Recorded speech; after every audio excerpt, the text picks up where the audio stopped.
आदरणीय साथियों एवं आदरणीय बहनों, प्रणाम। मैं इस समय में आया हूँ छोटे छोटे बच्चों के वार्ड में। तो आज मेरे साथ हैं डॉक्टर लाखन पोसवाल, जो किसी परिचय के मोहताज नहीं है। डॉक्टर लाखन पोसवाल यहाँ पर आरएनटी मेडिकल कॉलेज के प्रिंसिपल रहे हैं और बहुत गौरवशाली प्रिंसिपल रहे हैं। काफ़ी काम किया है इनके कार्यकाल में, हॉस्पिटल का काफ़ी विकास हुआ है और बच्चों के मामले में तो आप स्पेशलिस्ट हैं ही, क्योंकि आपका जो बेसिक सब्जेक्ट है वो चाइल्ड स्पेशलिस्ट ही है। उदयपुर में किसी को भी यदि बच्चों के बारे में पूछना है कि बच्चों के अच्छे डॉक्टर कौन हैं, तो सीधा एक ही नाम आता है, डॉक्टर लाखन पोसवाल। तो उनसे हम बात करेंगे कि ये जो कमज़ोर बच्चे होते हैं, प्री मैच्योर बच्चे होते हैं, इन सब का क्या कारण है, माताएं क्या ध्यान नहीं रखती, क्या इसके लिए माताएं जिम्मेदार है, कौन जिम्मेदार है उन सारी परिस्थितियों के लिए। तो डॉक्टर लाखन पोसवाल से हम रूबरू होते हैं। डॉक्टर साहब, आप बताएं क्या कारण है इस सब का। नमस्कार मोदी साहब, बहुत ही धन्यवाद आपका इतने एक वैभवशाली परिचय देने के लिए। बच्चों की जो जनसंख्या है वो कुल जनसंख्या का लगभग 40% होता है और इसमें कोई अतिशयोक्ति नहीं है कि ये किसी भी देश का भविष्य होते हैं। कुपोषण और जो प्रीमेच्योरिटी है, प्रीमेच्योर जो बच्चे जन्म 9 महीने से पूर्व ही ले लेते हैं माँ के गर्भ से, उसके जो प्रमुख कारण हैं वो या तो माँ खुद ही कमज़ोर है या माँ की जो उम्र है वो जब गर्भ धारण है उस समय कम है और उसको पूरा पोषण नहीं मिल रहा हो, कोई किसी तरह के लेके मानसिक रूप से माँ यदि परेशान हो, या बहुत सारे क्रोमोसोमल और जेनेटिक कारण होते हैं जिसके कारण भी बच्चा प्रीमेच्योर और लो बर्थ वेट, जन्म के समय ही वजन कम, 2.5 किलो से कम, ये भारत में लगभग 30% बच्चे होते हैं जो कि लो बर्थ वेट होते हैं। उनमें ज़्यादातर प्रीमेच्योर होते हैं जो कि 9 महीने से पहले जन्म लेते हैं। 7 महीने में, 8 महीने में बच्चे जन्म ले लेते हैं और उनका वजन 1 किलो से भी कम होता है, कई बच्चों का 1 किलो भी नहीं होता है। तो उनके क्या कारण है और उनमें सर्वाइवल रेट कितनी है? आजकल जैसे जिस तरीके से जो IVF की वजह से जो गर्भधारण होता है, इन विट्रो फर्टिलाइजेशन जो करवाते हैं लोग बाग, या जो जुड़वां बच्चे होते हैं या ट्रिपलेट्स होते हैं एक साथ 3 गर्भ, वो भी बच्चे अक्सर क्या है प्रीमेच्योर होते हैं और उनका जो सर्वाइवल है वो, यदि बच्चा एक्सट्रीम प्रीमेच्योर है जैसे 1 किलो से कम है, तो आजकल बहुत मॉडर्न टेक्नोलॉजी आ गई है, अच्छी अच्छी NICUs विकसित हो चुकी हैं, मॉनिटरिंग सिस्टम अच्छा है और वेंटिलेटर्स की सुविधा है। प्रीमेच्योर बच्चे होते हैं, उनके लंग्स कमज़ोर होते हैं, तो उसको लंग्स को विकसित करने के लिए गर्भ के दौरान डिलीवरी से पहले ही स्टेरॉयड का इंजेक्शन लगा दिया जाता है और जन्म के बाद भी हमें लगता है कि बच्चे के लंग्स कमज़ोर हैं, सांस लेने में तकलीफ़ हो रही है, तो उसको सर्फेक्टेंट करके इंजेक्शन आता है वो दे देते हैं जिससे कि उसके लंग्स मैच्योर हो जाते हैं। और उसको बाईपैप, CPAP मशीन होती है, वो CPAP से उसके जो लंग्स हैं वो कम फूलते हैं तो उनको पूरा फुलाया जा सकता है। तो इस तरीके से नई नई तकनीकी आ गई हैं, इस कारण से जो सर्वाइवल रेट है इन प्रीमेच्योर बेबीज़ का वो बहुत अच्छा है। ये मान के चलिए कि लगभग 5% जो बहुत एक्सट्रीम प्रीमेच्योर है वो किसी कारण से इनमें संक्रमण हो जाता है या ब्रेन की नस फट जाने का भी इनमें डर रहता है, इंट्रावेंट्रिकुलर हेमरेज वो हो जाए, या आंतों में इन्फेक्शन से नेक्रोटाइजिंग एंट्रोकोलाइटिस हो जाती है। इन कारणों से बच्चे को कुछ 5% से कम एक्सट्रीम प्रीमेच्योर बच्चों की मृत्यु होती है। बाकी सर्वाइवल आजकल बहुत अच्छा है, गवर्नमेंट में भी और प्राइवेट सेटअप्स में भी। स्पेशलाइज्ड न्यूबॉर्न केयर्स जब से आई हैं, न्यूनेटल इंटेंसिव केयर यूनिट्स आई हैं, अभी हमारे यहाँ महाराणा भोपाल हॉस्पिटल में भी पहले 150 बेड्स की NICU थी और अभी हमने कोविड के दौरान 70 बेड और बढ़ाए थे और अत्याधुनिक उपकरणों से सुसज्जित किया था। ऐसी कोई भी सुविधा नहीं है जो हमारे यहाँ पे नवजात शिशु के केयर के लिए नहीं हो। यहाँ तक भी एक्मो करके एक होता है जो कि जब लंग्स और हार्ट दोनों काम करना बंद कर दें उस समय बेबी को एक्मो पे लिया जाता है, वो भी हमारे यहाँ है। इसके अलावा INO करके इनहेल्ड नाइट्रिक ऑक्साइड की सुविधा जो कि बहुत कम केंद्रों पे होती है, वो भी हमारे यहाँ है। तो इस तरह से प्रीमेच्योर बेबीज़ का सर्वाइवल काफ़ी अच्छा हो गया। और ये जो प्रीमेच्योर और लो बर्थ वेट बेबीज होते हैं ये आगे जाके भी एक कुपोषण का कारण बनते हैं। तो जैसे आपने पूछा कि भाई कुपोषण जो है वो काफ़ी है और क्या क्या प्रमुख कारण, तो उनमें एक तो यही है कि यदि जन्म से ही बच्चा कमज़ोर हुआ, प्रीमेच्योर हो गया, या फिर उसको पूरा पोषण नहीं मिला, खास करके शुरू के 6 महीने में जैसे बच्चे को माँ का दूध मिलना चाहिए तो माँ का दूध किसी कारण से नहीं मिल पाया, उसको ऊपर का दूध पिलाया, ऊपर का दूध भी जो यदि सही तरीके से प्रशिक्षण नहीं लिया तो उसमें ज़्यादा पानी मिला के डाइल्यूटेड मिल्क पिलाते हैं तो उससे पूरी कैलोरीज नहीं मिल पाती, या उसका पिलाने में साफ सफाई का पूरा ध्यान नहीं रखा जाता तो उससे बच्चे में संक्रमण का डर रहता है। पहले तो सर गांव में जो बच्चे होते थे, गांव की महिलाएं पूरा ध्यान नहीं रखती थी, अपने खुद के खाने पीने का ध्यान नहीं रखती थी, बच्चों का ध्यान नहीं रखती थी, तो कुपोषण के शिकार ज्यादा होते थे और गांव में गरीबी बहुत ज्यादा। आजकल तो शहरी क्षेत्रों में भी कुपोषण के शिकार हो रहे हैं बच्चे। और कहीं ये कारण तो नहीं है कि माताएं जब गर्भकाल में होती है तो फास्ट फूड, जंक फूड इनका बहुत ज़्यादा सेवन करना, या किसी भी प्रकार की जो दवाइयाँ हैं उनका बहुत ज़्यादा सेवन करना, ज़रा सा सर दुखा और कोई गोली खा ली, ज़रा सा इचिंग हुआ और कोई टेबलेट्स खा ली, तो ये सारी चीज़ें बच्चों पर कितना इफेक्ट करती है।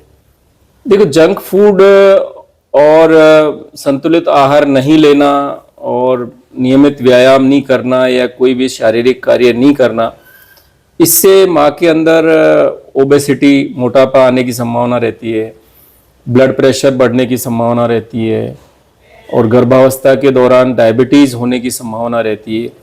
ये सब भी जो गर्भस्थ शिशु है उसको उस पर प्रभाव डालते हैं, उस पर विपरीत प्रभाव डालते हैं।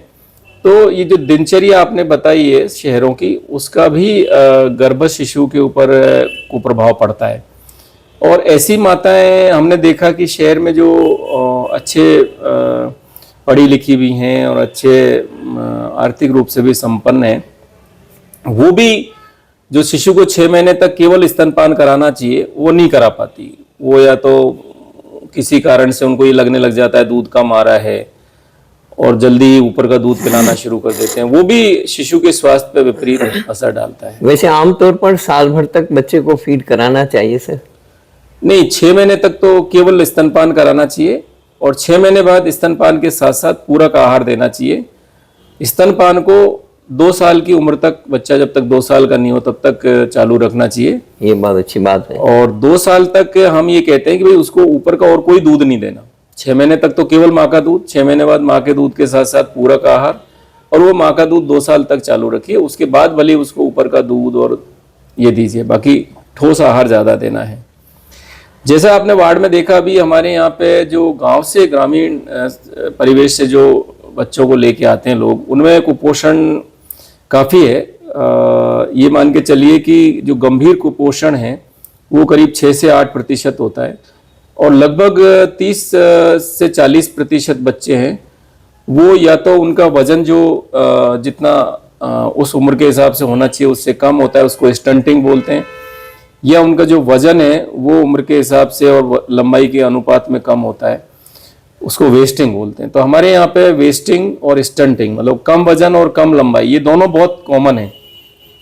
उसका एक कारण ये है कि बच्चों को 6 महीने के बाद में जो कि ऊपर से ठोस आहार खिलाना पिलाना शुरू करना चाहिए वो भी माँ बाप नहीं कर पाते और केवल माँ का दूध एक साल तक, कभी कभी 1.5 साल तक पिलाते रहते हैं और वो दूध उसकी जो पोषण है उसकी आवश्यकताओं को पूरा नहीं कर पाता।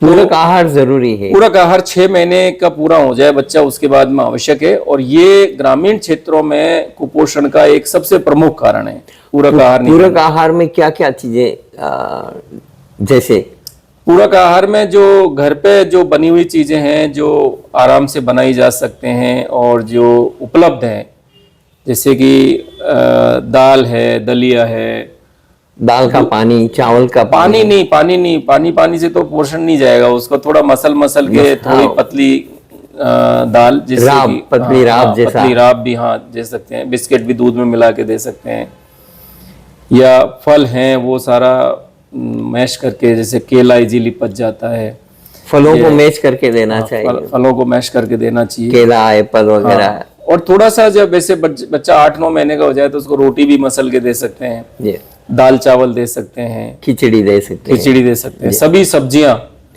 वो मसल के और रोटी के साथ, या वैसे हरी सब्जियों का ज्यादा उपयोग करना चाहिए। हाँ, हरी सब्जियां भी देनी चाहिए। तो हम किसी भी तरह के जो व्यावसायिक रूप से जो उपलब्ध पूरक आहार है, डिब्बे बंद जो पूरक आहार है, वो हम रिकमेंड नहीं करते। घर पे उपलब्ध है जो समाज में, डिब्बाबंद आहार से बच्चों में कुछ भी और खराबी पैदा होने की संभावना रहती है। ये बहुत अच्छी बात है कि मेडिकल साइंस भी ये कहती है कि भाई डिब्बाबंद आहार बच्चों को ना दे। और इसी तरह से छोटे बच्चों को जूस वगैरह निकाल करके भी मेरे ख्याल से नहीं देना चाहिए। जो जूस भी ऐसा मतलब मैच करके दे, फल दे, फल दें तो उससे अच्छा फाइबर भी जाएगा, वो उसके आंतों के जो विकास है उसमें मदद करेगा।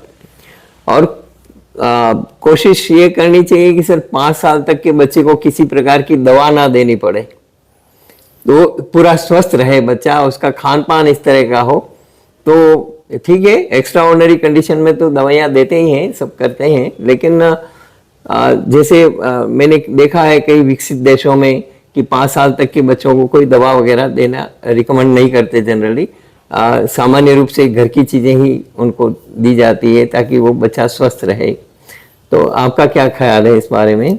हाँ, ये बात आप सही कह रहे हैं कि जहाँ तक हो सके बच्चों में जो सामान्य बीमारियां हैं, जैसे कि दस्त हैं।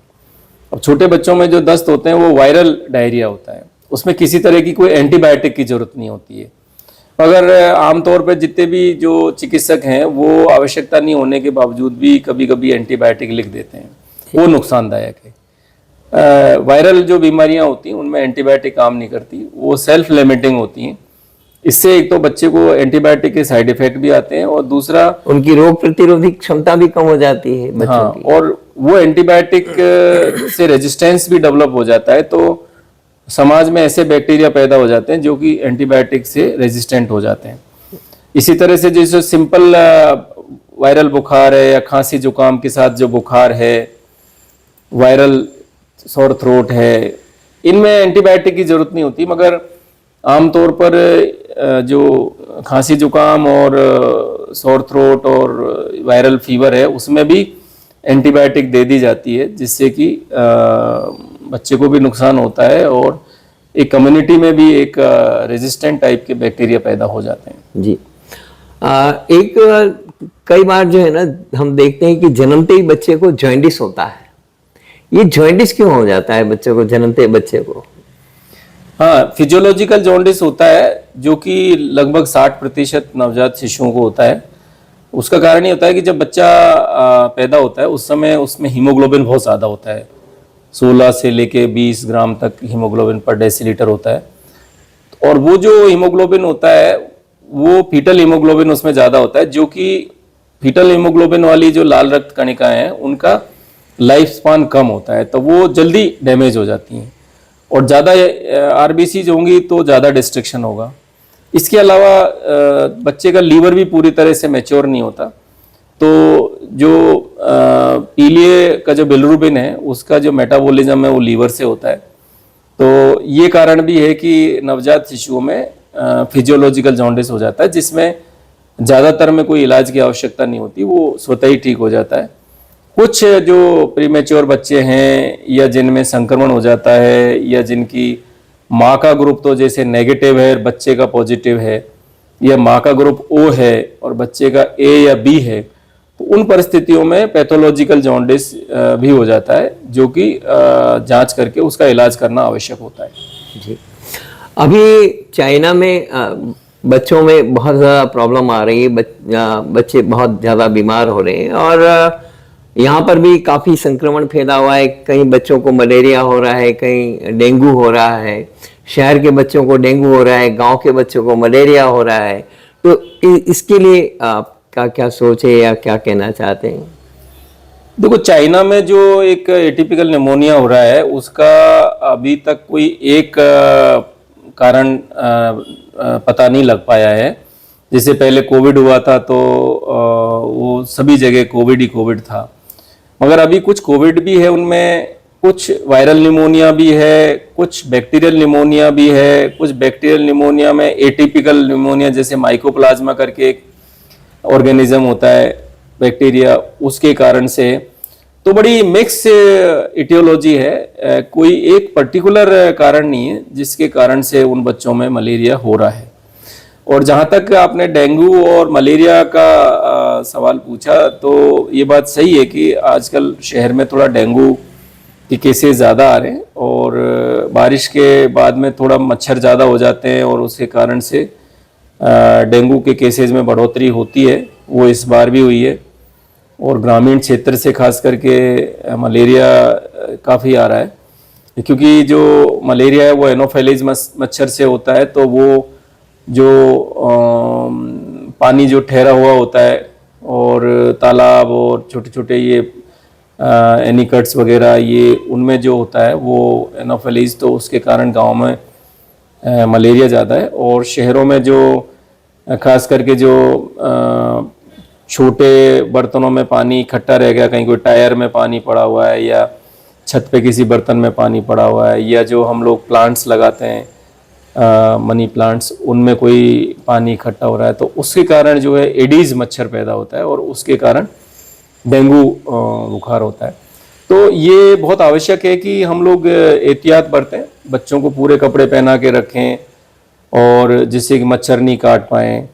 और जितने भी इस तरह के वाटर बॉडीज़ हैं जहाँ पे कि मच्छर पनप सकते हैं, घर में खास करके वहाँ साफ सफाई, पानी नहीं इकट्ठा होने दें। और गाँव में भी काफ़ी CMHO के स्तर पे मलेरिया लार्विसाइडल एक्टिविटीज़ की जाती हैं, फॉगिंग वगैरह भी की जाती है, पर फिर भी ये सीज़न जो है वो मलेरिया डेंगू का है। और इस सीज़न में बच्चों के लिए विशेष सावधानी रखनी ज़रूरी है।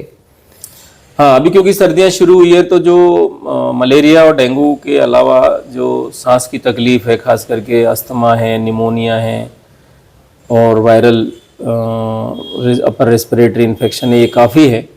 इसलिए, और शादियों का भी सीज़न है, तो यूजुअली और तो अभी थोड़ा छुट्टियां भी हो जाएंगी दिसंबर में, तो बाहर जाने का और बाहर का खाना खाने का ये भी काफ़ी है। तो ये सीज़न ऐसा है कि जिसमें बच्चों को बीमारी होने का ज़्यादा संभावना रहती है। इसके लिए पूरा ध्यान रखें, बच्चों को पूरा गर्म कपड़े पहनाएं, उनको जहाँ तक हो सके शाम के समय जब ठंड हो उस समय बाहर नहीं निकालें, और ख़ास करके बाहर खाना खाते समय ये ज़रूर देखें कि वहाँ का जो साफ़ सफाई कैसी है, हाइजीनिक है या नहीं है। शादी ब्याह में खास करके विशेष रूप से ध्यान रखने की बातें हैं, क्योंकि लोग प्लेटें भर भर करके ले लेते हैं तो हैं और खाते जाते हैं, और किसके बाद क्या खाना और किसके बाद क्या नहीं खाना चाहिए इसका विवेक भी नहीं रखते हैं।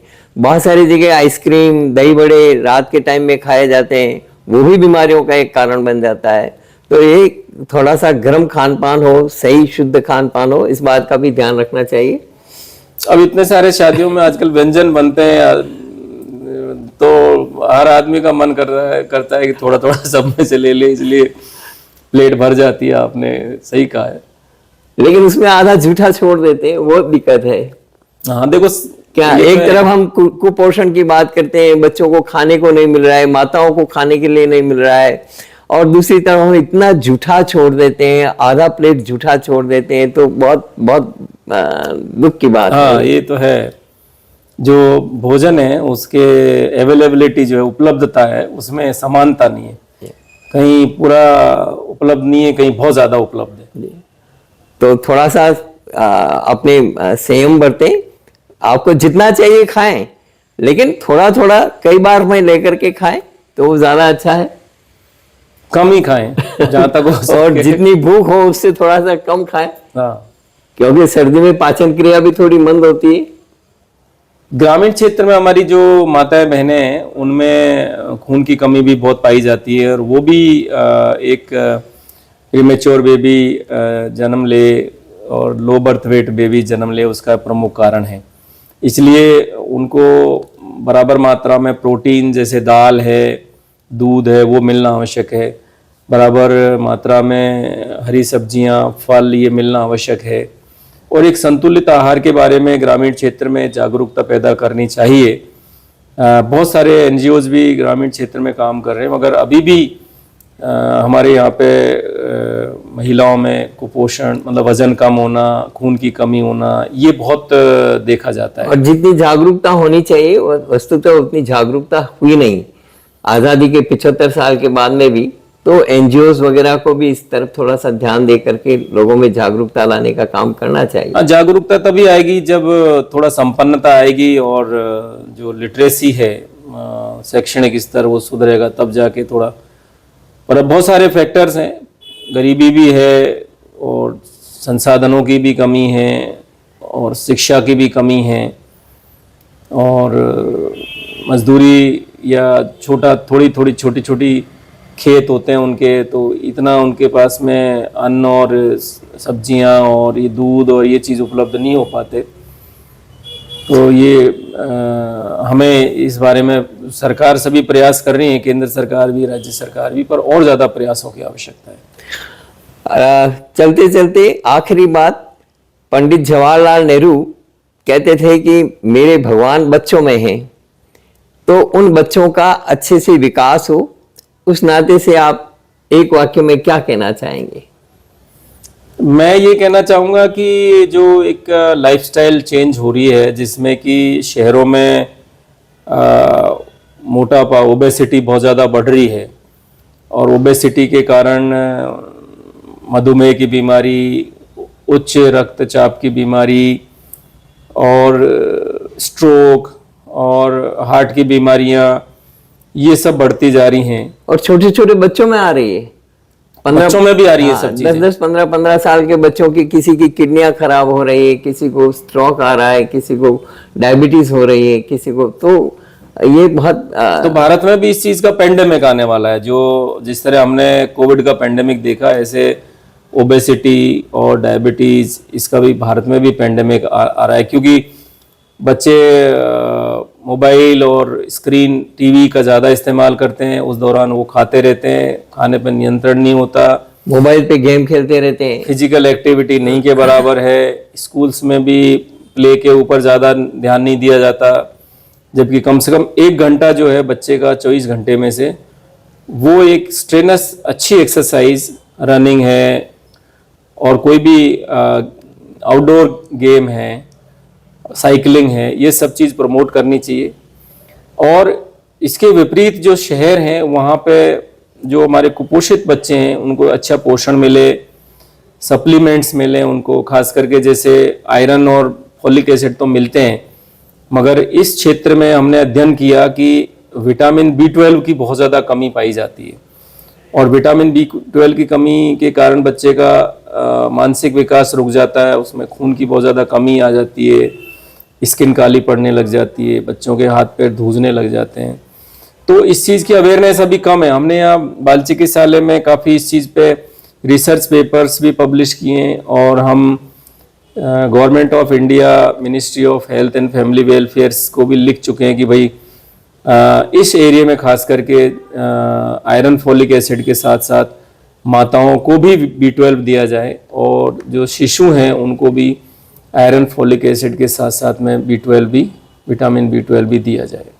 बहुत अच्छा, धन्यवाद डॉक्टर साहब आपका कि आपने इतना समय निकाला हमारे दर्शकों के लिए। महत्वपूर्ण मुद्दे पर बात करी। ये जो मैसेज जाएगा, आपके इतने प्रशंसक हैं लोग, आपके YouTube के व्यूअर्स बहुत अच्छे हैं, इसलिए जो हमारा उद्देश्य है, आपका भी है, मेरा भी है, वो ये कि यदि बच्चा स्वस्थ होगा तो हमारा देश भी संपन्न होगा। ये मैसेज जो है वो सब तक पहुंचे, इसके लिए मैं आपका बहुत आभारी हूँ।